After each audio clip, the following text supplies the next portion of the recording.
नमस्कार दोस्तों, स्वागत है आप सभी भाई बहनों का हमारे चैनल विवेक से पर, जहां हम सीखते हैं धर्म, आध्यात्म और जीवन के गहरे रहस्यों को सरल और प्रेरक कहानियों के माध्यम से।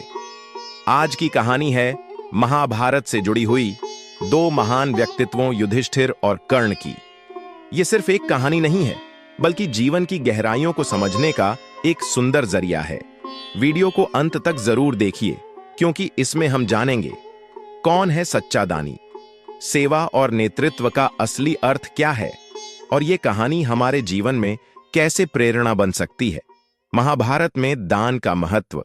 महाभारत केवल युद्ध की कहानी नहीं है, बल्कि जीवन के सिद्धांतों का गहरा ग्रंथ है।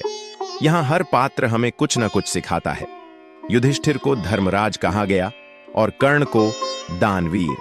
लेकिन जब बात आती है दिल से देने की, तो एक छोटी सी घटना इन दोनों की सोच का फर्क दिखा देती है।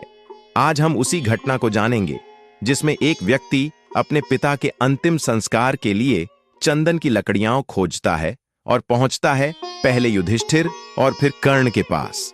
एक व्यक्ति के पिता का देहांत हो जाता है।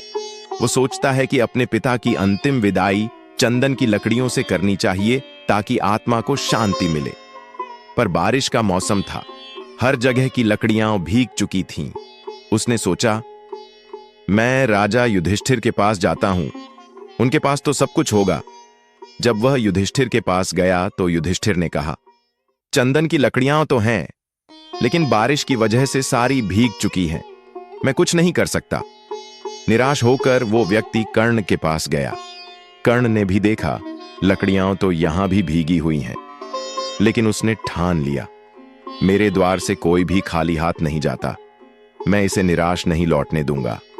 उसके पास जो सिंहासन था वो चंदन की लकड़ी का बना था। उसने बिना देर किए वो सिंहासन तोड़ दिया और उस व्यक्ति को दे दिया। कर्ण और युधिष्ठिर दोनों के पास एक जैसी स्थिति थी। दोनों के पास चंदन की लकड़ी थी, लेकिन भीगी हुई। युधिष्ठिर ने सिर्फ समस्या देखी, कर्ण ने समाधान खोजा। युधिष्ठिर के पास भी सिंहासन था, लेकिन उन्होंने ऐसा सोचा तक नहीं। कर्ण ने सोचा, किसी की अंतिम इच्छा पूरी करनी है, मेरे लिए यह अधिक महत्वपूर्ण है। यही सोच कर्ण को बनाती है दानवीर। लोगों में चर्चा होने लगी, सच्चा दानी कौन, युधिष्ठिर या कर्ण? इस छोटी सी कथा से हम 3 महत्वपूर्ण बातें सीख सकते हैं। 1. समस्या नहीं, समाधान पर ध्यान दें। युधिष्ठिर ने भीगी लकड़ियां देखीं और हार मान ली। कर्ण ने सोचा, मेरे पास जो है, क्या मैं उसका उपयोग कर सकता हूं? यही जीवन प्रबंधन की कुंजी है। 2. दान समझदारी से दें। कर्ण ने यह नहीं सोचा कि सिंहासन कटेगा, बल्कि उसने देखा कि किसी की अंतिम इच्छा पूरी हो सकती है। दान वही जो समय, स्थान और भावना को समझकर किया जाए। 3. सम्मान पद से नहीं, कर्म से मिलता है। युधिष्ठिर राजा थे, लेकिन कर्ण का कर्म बड़ा था, इसीलिए इतिहास कर्ण को दानवीर कहता है, युधिष्ठिर को नहीं। आज हम में से कई लोग युधिष्ठिर की तरह सोचते हैं, मेरे पास विकल्प नहीं है, मैं कुछ नहीं कर सकता। लेकिन सच्चाई ये है कि हर समस्या का समाधान होता है, जरूरत है उसे खोजने की। कर्ण की सोच हमें सिखाती है कि सिर्फ साधनों से नहीं, हमारी सोच, भावना और कर्म से भी हम किसी की मदद कर सकते हैं। हमारे पास अगर समय नहीं है तो मुस्कान दे सकते हैं, अगर धन नहीं है तो सहानुभूति दे सकते हैं, और अगर कुछ भी नहीं है तो प्रार्थना तो दे ही सकते हैं। कर्ण का चंदन का सिंहासन टूट गया, लेकिन एक पिता की आत्मा को शांति मिल गई, और एक आम इंसान को यह यकीन हो गया कि दुनिया में अब भी दिल से देने वाले लोग जिंदा हैं।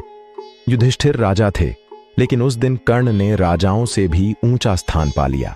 यह कहानी हमें सिखाती है, सच्चा दान वही है जो समर्पण से किया जाए, और सच्ची सेवा वही जो संवेदना और समझदारी के साथ की जाए। आभार और अगला कदम। अगर आपको यह प्रेरणादायक कथा अच्छी लगी हो तो कृपया इस वीडियो को लाइक करें, कमेंट करके बताएं कि कर्ण की कौन सी बात ने आपको सबसे ज्यादा छू लिया। और हां, हमारे चैनल विवेक से को सब्सक्राइब जरूर करें, जहां हम इसी तरह की आध्यात्मिक, प्रेरणात्मक और जीवन बदलने वाली कहानियां लाते हैं। फिर मिलेंगे एक नई कथा के साथ। तब तक के लिए ध्यान रखें, कर्म ही आपकी असली पहचान है। दान दीजिए, मदद कीजिए और एक बेहतर इंसान बनिए। जय श्री कृष्ण।